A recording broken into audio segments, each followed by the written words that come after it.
하나님께서 오늘 우리에게 주시는 말씀은 로마서 9장 1절에서부터 13절까지 말씀입니다. 로마서 9장 1절에서부터 13절. 하나님의 말씀 받들어 봉독할 때에 살아계신 하나님의 음성을 들으시기 바랍니다.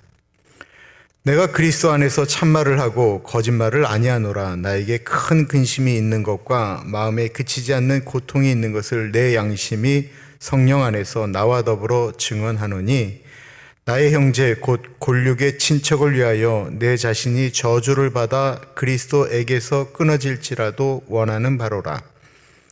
그들은 이스라엘 사람이라. 그들에게는 양자됨과 영광의 언약들과 율법을 세우신 것과 예배와 약속들이 있고, 조상들도 그들의 것이요 육신으로 하면 그리스도가 그들에게서 나셨으니 그는 만물 위에 계셔서 세세의 찬양을 받으실 하나님이시니라. 아멘.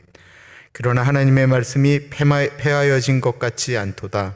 이스라엘에게는 난 그들이 다 이스라엘이 아니요 또한 아브라함의 씨가 다 그의 자녀가 아니라 오직 이삭으로부터 난 자라야 내 씨라 불리우라 하셨으니, 곧 육신의 자녀가 하나님의 자녀가 아니요 오직 약속의 자녀가 씨로 여기심을 받느니라. 약속의 말씀은 이것이니, 명년 이때에 내가 이르리니 사라에게 아들이 있으리라 하심이라.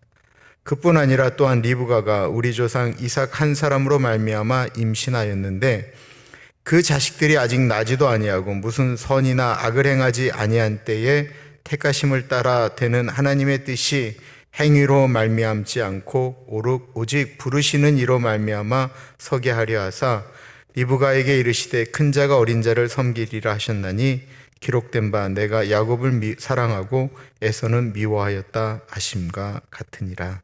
아멘. 로마서 8장 마지막에 나오는 사도 바울의 고백은 하나님의 사랑이었습니다.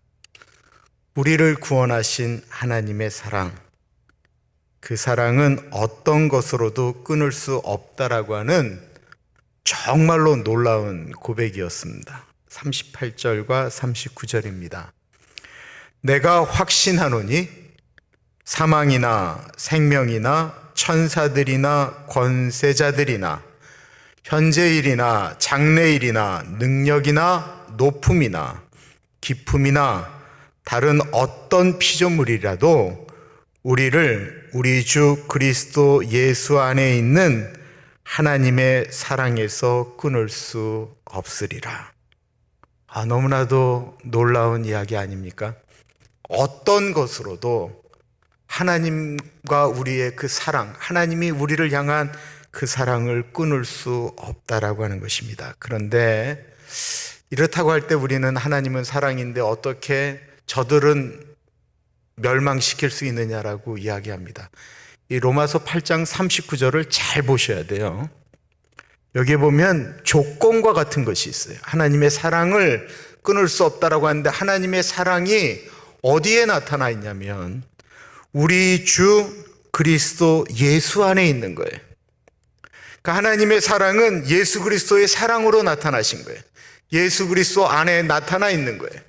그런데 그 예수 그리스도를 믿지 않는 내 하나님의 사랑이 나타날 수가 없다라는 거예요.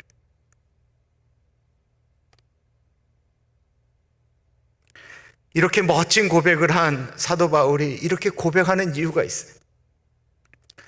어느 누구도 하나님의 우리를 향한 사랑 가운데 끊어가실 수가 없어요. 우리가 예수 그리스도를 영접하고 나의 구주로 섬기는 한. 그런데 하나님의 사랑 가운데 아직 미치지 못했을 뿐만 아니라 끊어져 버린 사람들이 있다라는 것입니다. 그들이 누구일까요?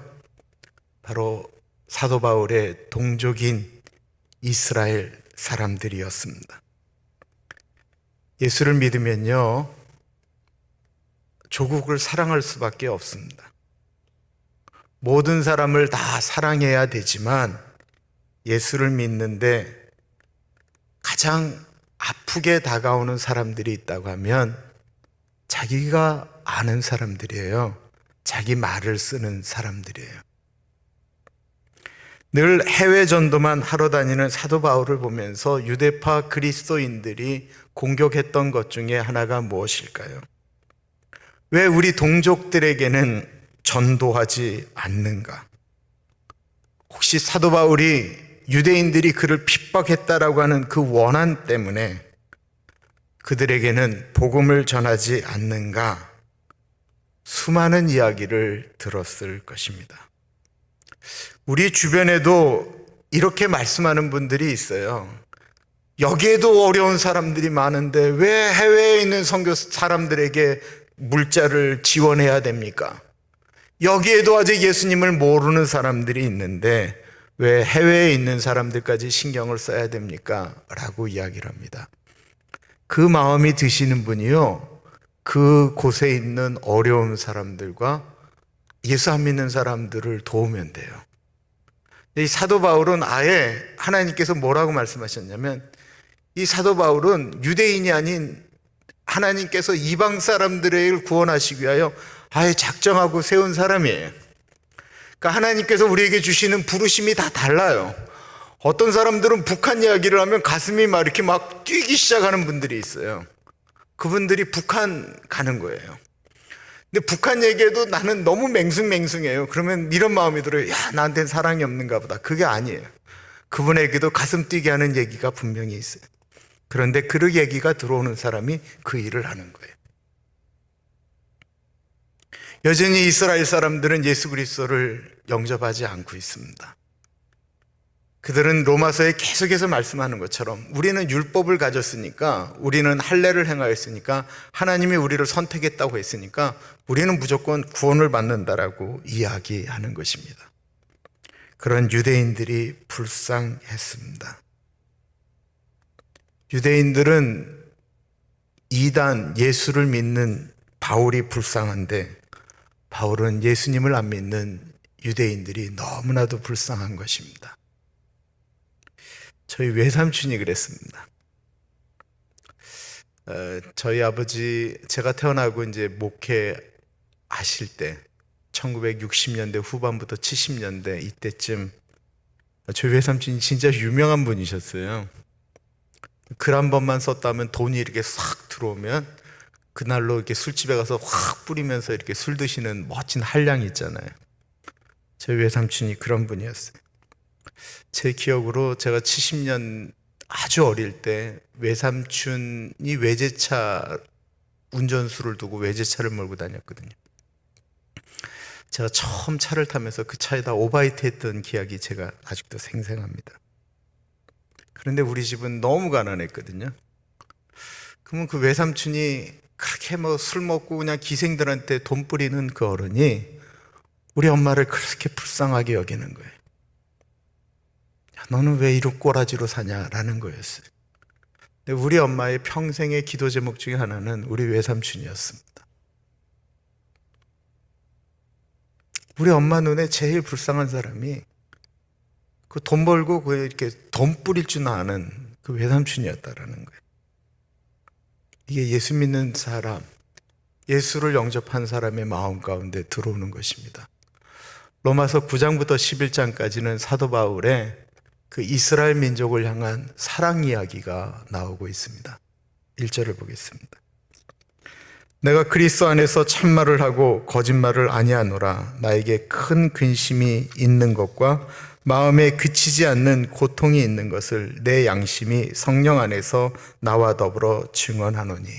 아까 말씀드렸던 것처럼 사도 바울이 유대인들을 사랑하지 않고 도리어 저주하나 보다, 왜 유대인들이 구원받는 것에 대해서는 이야기하지 않는가 라고 이야기하는 그 사람들에게 내 마음에 큰 고통이 있다라는 거예요. 내 마음에 근심이 끊이지 않는 것, 이 마음을, 이거는 성령님 안에서 내가 진짜다라고 증언할 수 있다라는 거예요. 구원받지 못한 사람들에 대한 안타까움이 있다라는 것입니다. 사도 바울이 예수 믿고 너무 행복한데, 예수 믿는 사람이 예수 믿고 난 다음에 행복만 하지 않아요. 예수 믿는 사람들은 예수님하고 점점 더 사랑하게 되면 이 마음에 빚진 마음이 든다라는 것입니다. 여러분 생각해 보세요. 전도하러 다니는 분들 있잖아요. 그분들 다 욕먹습니다.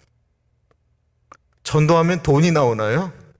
자기 돈 쓰면서 전도해야 됩니다. 전도 다니는 분들을 예수 믿는 사람들은 칭찬하는 줄 아세요? 예수 믿는 사람들도 욕해요. 저런 식으로 전도하지 말라고들도 이야기하고 막 얘기합니다. 특히 대한민국이 요즘은 심하게 욕을 많이 합니다. 어느 누구도 전도하는 사람들에게 호의적이지 않습니다.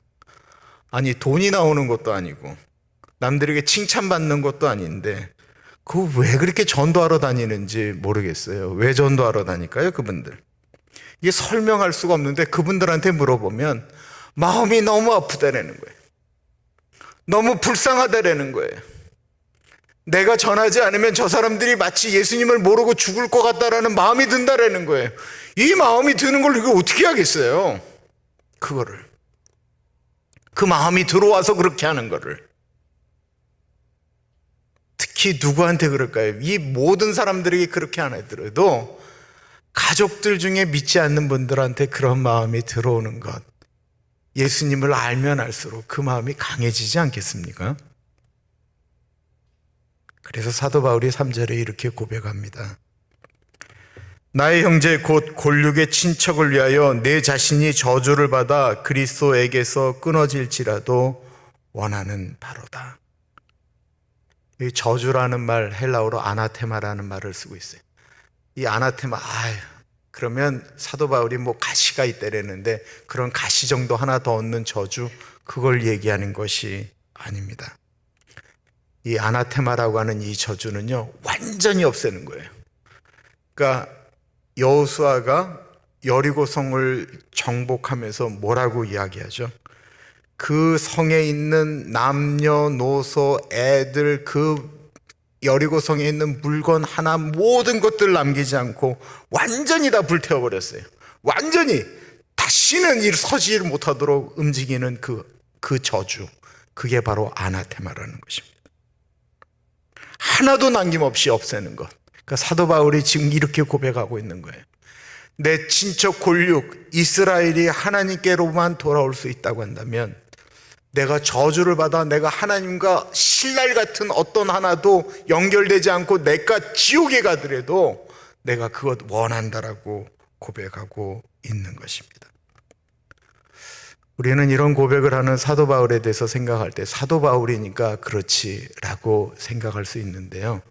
사도 바울이 로마서 7장에 고백했던 것은 내 안에 늘 두 가지 마음이 싸운다라는 거잖아요. 그럼 사도 바울을 가장 힘들게 했던 것이 이방인들이었을까요? 아니었습니다.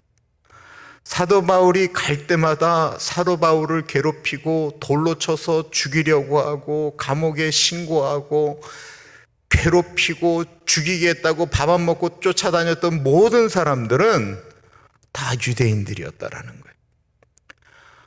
이 사도 바울은 스데반과 같은 천사가 아니에요. 성격적으로도 그렇지 않은 성격이에요. 성격 테스트하면 사도 바울은 완전히 진짜 천사적인 이런 거하고는 정말 없는, 감정적인 것들은 거의 없는 사람과 마찬가지예요. 그런 사람이 돌로 맞으며 피 흘릴 때 스데반처럼 주님 저들을 용서해 주십시오 라고 얘기 못하고 마음속에 갈등이 일어났다는 거예요. 그럼에도 불구하고 본인이 하나님께 기도하면서 나아갈 때 늘 마음 한켠에 있었던 마음은, 그러니까 해외로 전도하러 가면서도 늘 사도 바울의 마음 가운데 주님, 내가 내 민족 구원해야 되는데요. 내 동생이 아직 안 믿는데요. 라고 하는 마음이 늘 있었다라는 것입니다.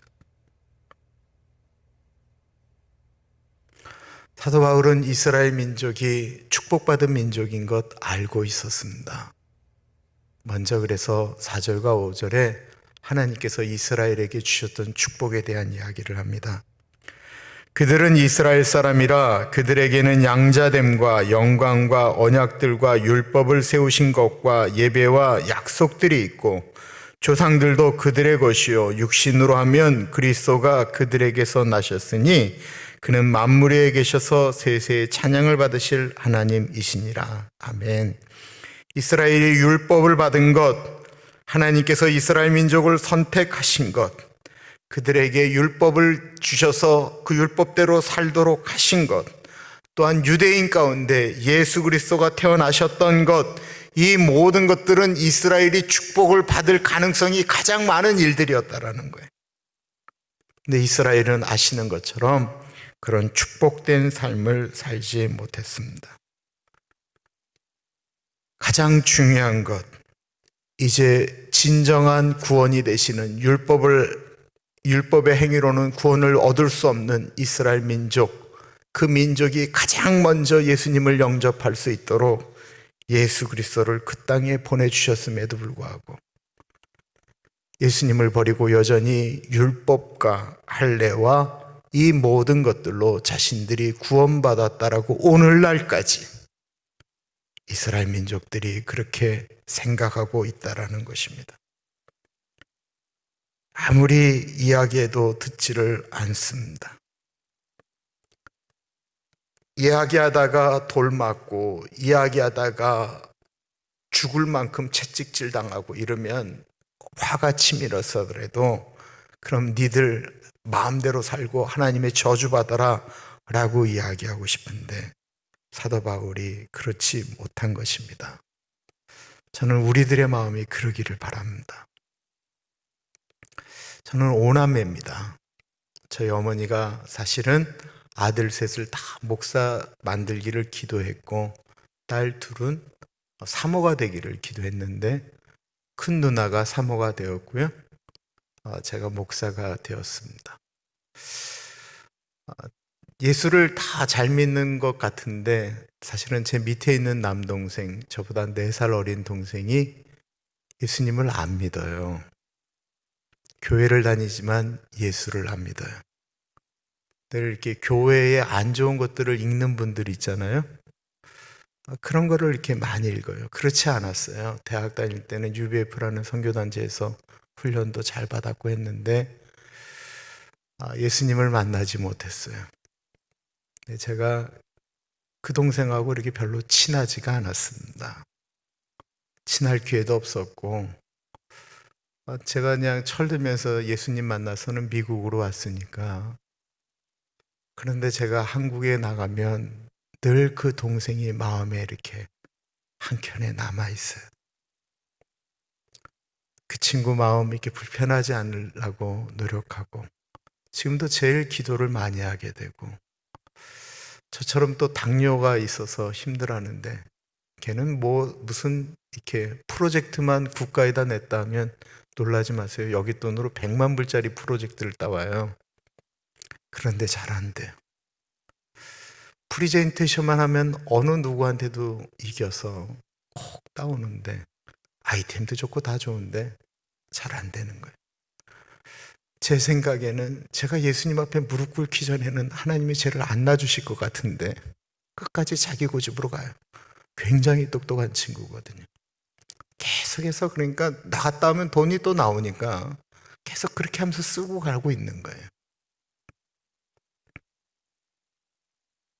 저는 우리들의 마음이 예수님 만난 다음에 우리들이 사람들에 대한 마음이 그랬으면 좋겠습니다. 그러지 않고 우리가 그런 마음이 없는데 이 세상을 누가 구원하겠습니까? 그러면서 바울이 예수님이 오셨으면 그 예수님을 따라가야 되는 것을 이스라엘 사람들이 잘 아는 내용을 가지고 설명을 하고 있어요. 오늘 본문은 이스라엘 사람들이 잘 이해하지만 어쩔 때는 좀 불편해지는 얘기예요. 그런데 이걸 조금 쉽게 말씀드리려고 애써 볼게요. 6절부터 보세요. 그러나 하나님의 말씀이 폐하여진 것 같지 않도다. 이스라엘에게서 난 그들이 다 이스라엘이 아니요 또한 아브라함의 씨가 다 그의 자녀가 아니라 오직 이삭으로부터 난 자라야 내 씨라 불리리라 하셨으니 곧 육신의 자녀가 하나님의 자녀가 아니요 오직 약속의 자녀가 씨로 여기심을 받느니라.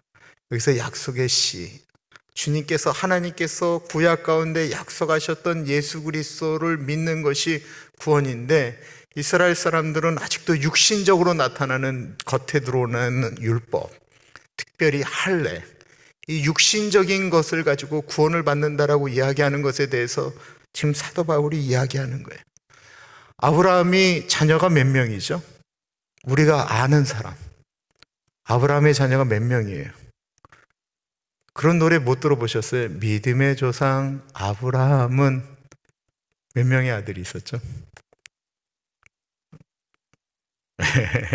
7명의 아들이라고 했는데 사실은 틀렸어요. 우리가 잘 아는 사람은 이스마엘이 있고 이삭이 있잖아요. 근데 아브라함이 나이가 100세가 넘어서 그 이삭을 낳은 다음에 이분이 그 자신감이 충만해지셨어요. 그래서요, 100세가 나온 다음에 사라가 죽고 나자 세장가 들어가셨어요. 그리고 아이를 몇 명이나 낳았는지 아세요? 무려 6명이나 더 낳았어요. 한번 볼까요? 창세기 25장입니다. 아브라함이 후처를 맞이하였으니 그의 이름은 구두라라. 그가 시므람과 욕산과 뭇단과 미디안과 이스박과 수아를 낳고. 아브라함의 자녀가 무려 8명이었습니다. 내가 너로 큰 민족을 이루겠다라고 해서 그에게 자녀를 주었던 이 사람들이 다 민족을 이루었어요. 그러나 하나님께서 약속하셨던 육신으로 낳았던 자식은 8명이었지만 약속으로 낳은 자식은 딱 1명이었다라는 거예요. 그 1명이 누구죠? 이삭이다라는 것입니다. 구원이 이와 같다라는 거예요. 우리가 아무리 노력하고 육체적인 어떤 것들을 드러내서 임직인다고 할지라도 하나님께서 약속하셨던 구원은 예수 그리스도만을 통해서 구원을 얻는다라는 거예요. 내가 곧 길이요 진리요 생명이니 나로 말미암지 않고는 아버지께로 올 자가 없느니라. 다른 이로서는 구원을 얻을 수 없나니 천하 인간의 구원을 얻을 만한 다른 이름을 우리에게 주신 적이 없다라는 거예요.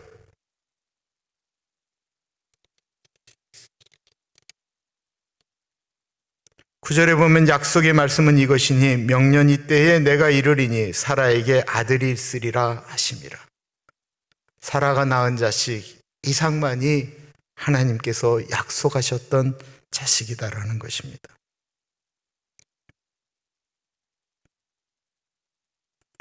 그렇다면 우리가 이런 생각을 할 수 있습니다. 이미 구원하실 자를 구원하시고 구원하시지 않을 자를 구원하지 않았는가? 예정에 대한 이야기가 나오는데요. 그것을 말하는 것이 아니에요. 이 약속의 말씀을 믿은 것을 이야기하고 있는 거예요. 약속의 말씀을 믿은 것을. 사라와 아브라함이 더 이상 나이가 들어서 아이를 가질 수 없음을 알고도 하나님이 약속하셨던 그 약속의 말씀을 믿었다라는 거예요.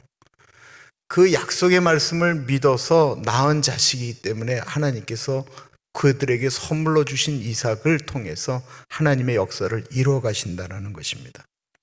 하나님의 말씀을 믿었다라는 거예요.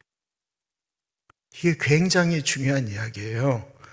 예수 외에는 구원이 없다라고 하는데 왜 자꾸만 딴소리 하느냐라는 거예요. 예수님 외에는 구원이 없다라고 이야기하는데 왜 자꾸만 다른 소리들을 신학자들도 만들고 왜 그렇게 이야기하느냐라는 거예요. 그 약속의 말씀이 우리를 구원케 한다라는 것입니다.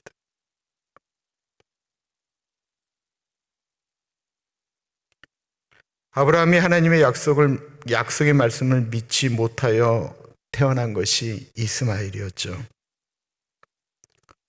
우리의 삶 가운데도 약속의 말씀을 붙들고 사는 것이 아닌 내 생각으로 움직이면서 낳는 일들이 있잖아요. 내 생각대로 하는 것들. 그러나 그것은 구원과 전혀 상관이 없다라고 말씀하고 있는 것입니다. 우리 생각에 약속의 말씀이 아닌 그 약속의 말씀대로 살면 망할 것 같고 이것 붙들어야 산다라고 생각하는 그것이 바로 이스마엘이라는 거예요. 10절부터 보십시오. 그뿐 아니라 또한 리브가가 우리 조상 이삭 한 사람으로 말미암아 임신하였는데 그 자식들이 아직 나지도 아니하고 무슨 선이나 악을 행하지 아니한 때에 택하심을 따라 되는 하나님의 뜻이 행위로 말미암지 않고 오직 부르시는 이로 말미암아 서게 하려 하사 리브가에게 이르시되 큰 자가 어린 자를 섬기리라 하셨나니 기록된 바 내가 야곱을 사랑하고 에서는 미워하였다 하심과 같으니라. 이것을 보면서 하나님은 아예 에서는 미워하고 야곱을 사랑하셨다라고 생각하실 수 있습니다. 그러나 창세기를 보시고 히브리서를 보면 그렇지 않습니다. 이 야곱, 에서는요, 하나님의 약속의 말씀, 장자의 권리를 철저하게 무시하였습니다. 하나님이 지정하신 것에 대한 믿음이 아예 없었습니다. 오늘날 예수를 믿는다고 하지만 하나님의 약속의 말씀을 무시하고 살아가는 사람과 똑같이 살았다라는 거예요. 나는 장자니까, 나는 구원받았으니까 팥죽 한 그릇에 장자권을 팔아도 어차피 나는 장자다라는 거예요. 하나님께서 예수 그리스도를 주셨지만 나는 할례 행하고 나는 율법이 있기 때문에 예수 안 믿어도 나는 구원받는다라고 착각하고 있는 유대인들과 똑같다라는 거예요. 히브리서 12장에는 에서에 대한 이야기를 이렇게 말씀하고 있습니다.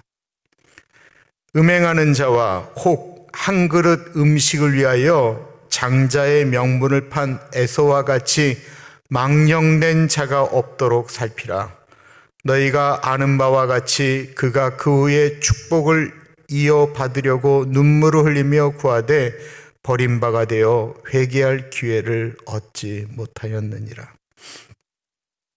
무엇을 말씀하고 있는 것입니까? 우리가 믿는 예수 그리스도, 하나님께서 주신 선물이지요. 그 선물이 보통 선물입니까? 요한복음 3장 16절에 하나밖에 없는 아들이라고 이야기하고 있습니다. 하나님께서 우리에게 사랑이다라고 표현할 때 그 사랑의 표현은 뭐냐면 하나밖에 없는 아들을 이 땅에 보내셔서 죽게 만드신 사랑이었습니다. 하나님이 표현할 수 있는 가장 큰 사랑을 표현하신 거예요. 하나밖에 없는 아들을 보내셨다니까요. 하나밖에 없는 아들을 보내셔서 죽게 만드셨다니까요. 죽을 때 십자가에서 나의 하나님 어찌하여 나를 버리셨습니까? 악을 쓰면서 고통하는데도 하나님이 침묵하셨다니까요. 그 사랑인데 그 사랑을 버리는 것입니다. 꼭 붙들어야 될 장자권은 버리고 버려야 될 팥죽을 붙들고 있었다라는 거예요. 그런데 이것을 우리 좀 잘 생각해 보셔야 됩니다. 이스마엘이나 에서는요, 이 사도 바울이 로마서를 쓸 때 유대인들에게 이거는 버려야 될 거라고 이야기하는 상징처럼 이야기하고 있는 것입니다. 우리는 다 예수님을 믿는다라고 이야기하고 예수님을 붙들고 산다라고 이야기하지만 예수님 몰래 숨겨둔 내가 원하는 바대로 붙들고 있는 것들이 있다라는 것입니다. 그것을 내려놓으라고 말씀하고 있습니다. 예수 믿으면서도 점치러 가는 분들이 그렇게 많으세요. 한국의 점집에 예수 믿는 분들 중에 점치러 가는 분들 많아요. 제가 장신대 다닐 때 거기에 이렇게 교차로라고 있잖아요. 옛날에 교차로라고 있었는데 거기 무당이요, 순복음교회 구역장 출신이셨어요. 순복음교회 구역장이셨는데 이분이 어느 날 이렇게 신내림을 해서 무당이 되셨어요. 그런데 이분이 그 광고에 뭐라고 냈는지 아세요? 예수 믿는 중에 자기가 성령 받았는지 안 받았는지 헷갈리시는 분 오면 자기가 알려주겠다고 냈어요. 그거 보고 아마 가시는 분들도 있었을지 모르겠어요. 다른 것을 의지하는 건 가장 소중한 장자권을 팥죽과 파는 것과 마찬가지다라는 것입니다. 팥죽은 자신이 생각하는 가치입니다. 먹고 사는 거를 예수님이 나쁘다고 말씀하신 적이 있나요? 주기도문에 오늘날 우리에게 일용할 양식을 주옵시고 예수님이 기도하라고 하신 내용이잖아요. 그러나 예수님이 하나님을 의지하면 말씀하시는 것이 있잖아요. 하늘을 나는 새를 봐라. 들에 핀 꽃을 봐라. 하나님이 먹히시지 않느냐라고 말씀하시는 것입니다. 그것들이 우리를 구원하지 못한다라는 것입니다. 우리가 지금 소중하게 여기는 것들이 우리를 구원하지 못한다라는 거예요. 그렇다고 한다면 우리가 이스라엘 사람들보다 정말 나을까요? 우리 정말 예수님 때문에 구원받는다라고 믿으십니까? 바리새인들도 모두 자신들이 구원받았다라고 생각했다는 것입니다. 그들도 모두 자기들이 하나님의 아들, 딸이고 구원받았다라고 생각했습니다. 그러나 그들이 구원받지 못했다라는 사실을 우리는 잘 알고 있습니다. 예수 믿는 사람들에게 구원의 확신이라고 하는 것이 굉장히 중요하죠. 그러나 내가 구원의 확신이 있다라고 해서 내가 꼭 구원을 받았다라고 말할 수 없습니다. 정말로 내가 예수 그리스도를 붙들고 있으면서 구원의 확신이 있는 건지, 나는 다른 거 붙들고 있으면서도 교회 나오니까 나는 어느 날 구원의 확신에 대해서 구원의 확신이 생겼습니다라고 해서 구원을 받는다라고 이야기하기 어렵다라는 거예요. 제가 지금 너무 막 나가고 있습니까? 아닙니다. 내가 정말 구원의 확신이 있다고 해서 구원을 받았는지 그거 정말 알 수 있습니까? 혹시 우리의 마음 가운데 이스마엘을, 에서를 내 마음에서 내쫓지 않고 그것을 품고 살고 있지는 않으십니까? 두 마음을 품은 자는 절대로 구원받지 못한다라고 예수님께서 말씀하셨습니다. 하나님이 원치 않으시는 것이 있으면 버려야 됩니다. 좀 내려놓아야 합니다.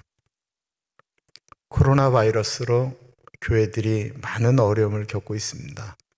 맞는 건지 틀리는 건지 모르겠지만 어느 분이 찬양 인도하면서, 한국에서 지금 집회하는 분이 찬양 인도하면서 경매 사이트에 한국 교회 180개 건물이 경매로 나왔다라고 이야기하더라고요. 코로나 바이러스 때문에 무너지는 교회라고 한다면 뭐로는 안 무너지겠습니까? 높은 것, 강한 것, 센 것, 큰 것만을 추구하면서 가다가 어느 순간에 멈춰진 것입니다. 우리 안에 가장 소중한 예수 그리스도를 모셨는데 왜 그 예수님 보고 자꾸만 비키라고 하고 다른 것들을 채우려고 하는 것일까요? 예수님 한 분으로 만족하기를 원합니다. 그 예수님이 우리를 구원하십니다. 기도하겠습니다.